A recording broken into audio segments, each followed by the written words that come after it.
सध्या महाराष्ट्रामध्ये वैष्णवी हगवणे यांचं आत्महत्येचं प्रकरण चांगलंच जोर धरू लागलं आहे. अशामध्ये दिवसेंदिवस नवनवीन आणि वेगळेच असलेले मुद्दे आणि खुलासे समोर येत आहेत.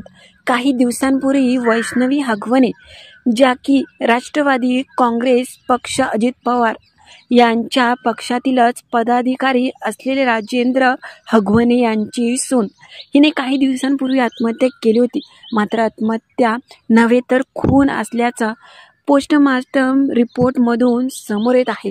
त्याच्यातच वैष्णवी हगवणे यांच्या वडिलांनी आणि माहेरच्या लोकांनी, सासरच्या लोकांनी हुंडा आणि इतर गोष्टींसाठी तिचा खूपच छळ केला.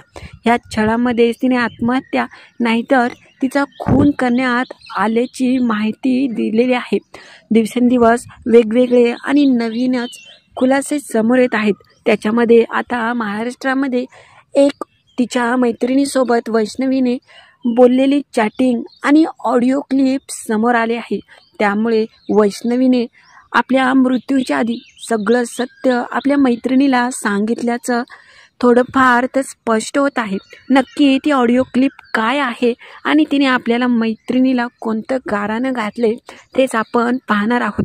या व्हॉट्सअप व्हॉइस मेसेजमध्ये वैष्णवी म्हणते आपल्या मैत्रिणीला, मला आता तुझ्या इकडे सगळीकडे बदनामी करते.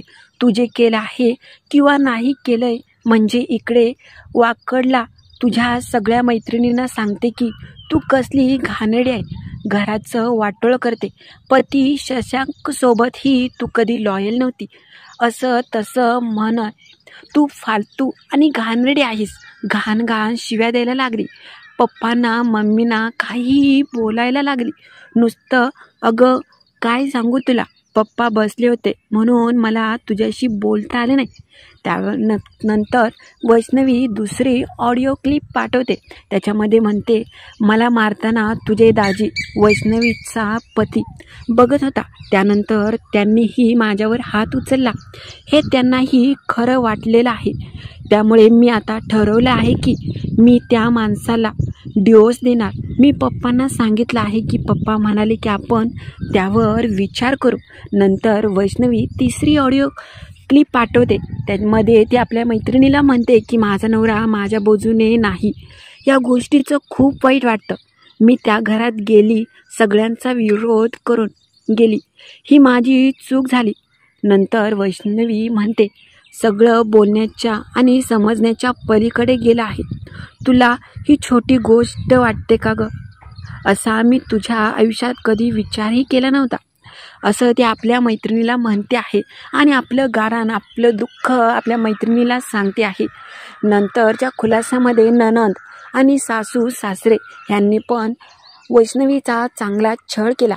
आता सध्या तिची नणंद, सासू आणि पती शशांक हे पोलीस स्टेशनमध्ये जेलमध्ये आहेत. सासरा आणि तिचा दीर फरार आहे. तसेच वैष्णवीच्या माहेरच्या लोकांनी न्याय मिळेपर्यंत संघर्ष करणार अशी ठामपणे आपली भूमिका मांडली आहे. तुम्हाला काय वाटतं ह्या प्रकरणाबद्दल ते नक्की कळवा आणि नवीन असाल तर आपल्या चॅनेलला लाईक, सबस्क्राईब करायला विसरू नका.